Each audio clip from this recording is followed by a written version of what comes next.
Matthew 17, 1-9.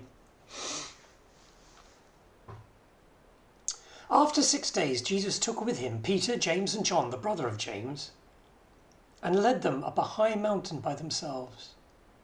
And there he was transfigured before them. His face shone like the sun, and his clothes became as white as the light. Just then there appeared before them Moses and Elijah talking with Jesus.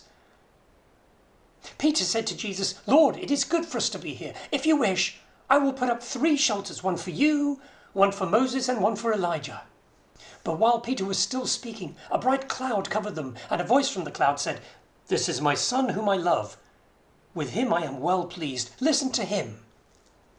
And when the disciples heard this, they fell face down to the ground, terrified.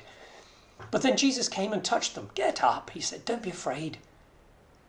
And when they looked up, they saw no one else there except Jesus. As they were coming down the mountain, Jesus instructed them, "Don't tell anyone what you've just seen until the Son of Man has been raised from the dead." Whew.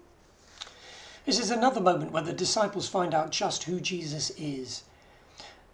I'm not sure how they recognized Moses and Elijah, but Peter wants the moment to last forever. Understandably, I guess. He wants to put up shelters, tabernacles as they would have been called, which is not as unreasonable as it sounds.